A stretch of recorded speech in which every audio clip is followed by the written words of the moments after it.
Reddit, what's the wildest dream you've ever had? NSFW. I used to have a recurring dream. It would start with me being alone in a house in the kitchen. I walked into a big room and closed the door behind me. It was dark. The room was empty, except for one of those wind-up jack-in-the-box things on the other side of the room, and it would start to wind down and play some kind of creepy clown music. I knew I couldn't just back out of the room, the door was now locked.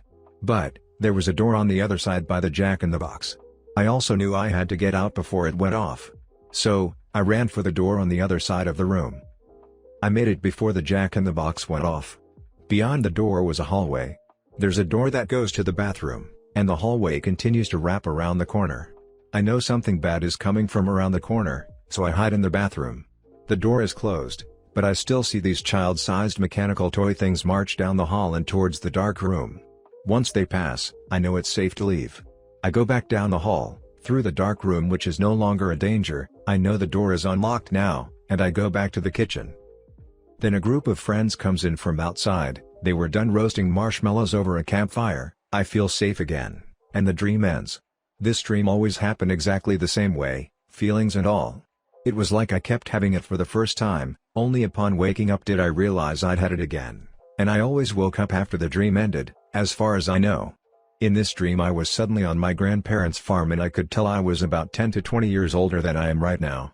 The sky was burning an angry red-orange mix and the sun was burning so bright that I felt like my skin was on fire.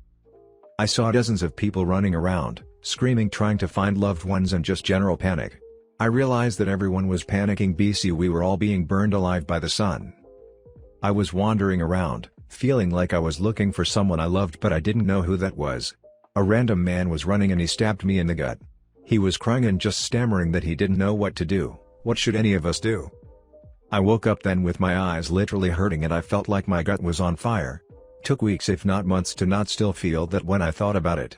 When I was younger I had a super freaky dream. In the dream, my family and I were supposed to be moving to a new house.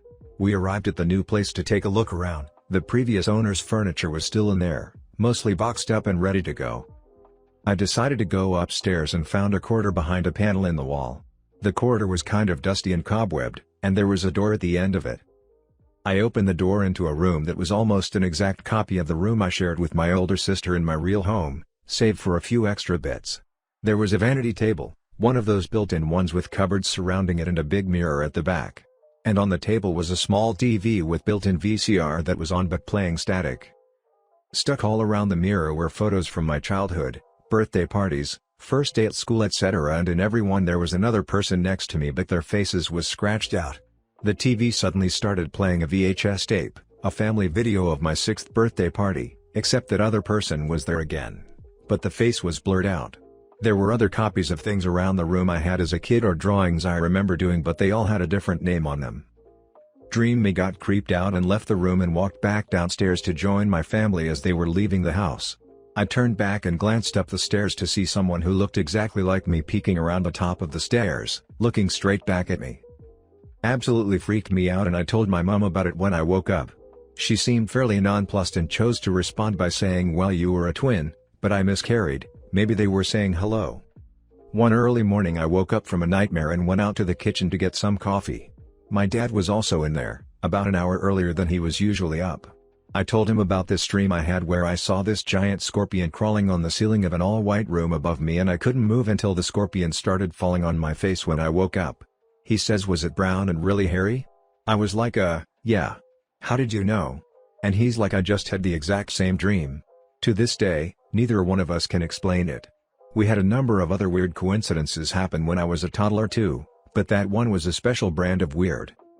Had a super lucid dream when I was younger where I was walking with my mom and dad. My younger brother was riding a bike in the street. I remember in the dream thinking that if I spoke, something terrible was going to happen, so I didn't say anything. We round the corner on the sidewalk and I see my brother wrapped in bike chain in the street. My mom and dad said nothing. As we're walking ahead, my mom and dad fall behind and I look behind me to see the grass reach up and grab them, then pulling them into it. I was so scared I ended up just willingly falling into the grass and it ate me. I woke up in another dream, where I was crying for my mom only to have a fucking skeleton pop around my doorframe. I finally woke up after that. To this day I've never had a dream I was fully lucid. It was to this day the wildest dream I've ever had. I was in a forest, on my knees, hands tied behind my back, wearing chainmail armor. The people standing around me were wearing armor as well. I couldn't see any faces. Only up to their shoulders.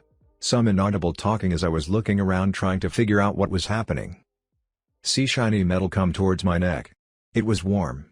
Heard my neck crack, then my vision fell to the ground as I watched my decapitated body fall forward. Woke up drenched in sweat, heartbeat racing. Only thing I thought was death doesn't hurt. Life-changing dream. Hey, you're finally awake. It was a typical horror movie setting. I was staying in a dark house with other young persons, who were dying one after another in strange, superficial ways. The last one died by starting to throw up goose eggs with a colorful logo printed on them. At the end the front of his face split open. The young staff of the house turned out to be apprentices of a magician and were all into gruesome self-harm, but a certain spell held them together. I remained the last survivor when the chief magician, a tall person with a really small head, revealed himself. At that point he and the staff started to openly discuss how to kill me. However, there was this mobile video game, created by a powerful magician, which they were playing. After completing each level, powerful spells were revealed on the screen. They were not able to pass the last level with the ultimate spell as a reward. I did manage to win and showed my success from afar. Then I quickly turned off the phone, telling them I'll tell them how to win if they keep me alive. The magician with the small head started to think what to do with me. He climbed the window and suspended himself from the top with his hands behind his back, close to dislocating his shoulders. Then I woke up. Just woke up from a very trippy one. It's 4 a.m. here now. The concept itself was weird, as a woman was walking me through her dream, and I was essentially inside it and I could hear her narration of it. She was stuck. In her own words, I saw nothing really stopping her/me from leaving. In a kinda remote rural village, everyone there looked slightly off, but I can't really point my finger at why exactly. At some point she/I entered a building that was like a one-room school, but there were only a handful of adults there. They all wore slightly old-fashioned clothes, like around the 1950s, I guess, and looked very serious. However, for some random reason, one of those people was showcasing an assortment of, what he described as, novelty toys. I saw one that was supposed to be fun eyebrows that would attach to your face. What it actually was like a long strip of segmented plastic, like a bunch of sheets vertically attached to each other, all black in color, with the topmost one having a very tiny pair of googly eyes and eyebrows at each top corner. Basically you were supposed to glue the whole thing to your body, and the eyes and eyebrows would essentially be floating quite a few centimeters off your face. I think the sheets were supposed to be transparent? That's the only way it minimally makes any sense, but it's still completely random. Either way, for some reason the thought of playing with that filled me with so much dread that I woke up. My wife, now ex, and I were skinning a man alive, preparing to cook and eat him. Somehow keeping him alive was going to make the meat more tender. He was trying to fight me off by kicking me in the face, but he was half dead and weak, so he was just kind of slapping me with his skinless foot that had a big chunk of fat dangling from it. It was really annoying, because I just wanted to get the job done, but he kept slapping me with his fatty meat foot. We are in the future, and I'm on a huge prison train full of dozens, if not hundreds of other people. I remember the train was really wide. It wasn't running on one set of tracks but probably 8 or more tracks in parallel to support its girth. Lots of big armored guards looking like dudes out of Warhammer/Fallout. I eventually get to the destination and I'm dragged before their emperor. He's running the whole show. This guy has absolute power and is ruling ruthlessly, and the whole world is suffering. I remember feeling so overcome and helpless and just sad. I had no weapons. I was not some crazy strong person who could assassinate him, just one frail broken man in a broken world, and they certainly didn't have any reason to fear me. As they dragged me closer I eventually got face to face with him, and he was just as supervillain badass as you can imagine. On his throne, surrounded by guards and sniveling advisors. And I grabbed him. I grabbed him and let out all the emotion I could. I thought about every person who was suffering, everyone who was in pain, all the sorrow of the world. But also all we had before the war, all the joy and pleasure and love of mankind. I thought of green fertile fields where now there was a wasteland. Of clear skies full of birds instead of bombs, oceans empty of pollution and filled with life. I thought how it didn't need to be this way. All in the blink of an eye. And he saw. He realized what was happening was wrong. Everything. That their conquest was just nihilism. That the vast efforts they were putting into controlling and winning was their ultimate defeat. That he alone has the power to stop it and take us back.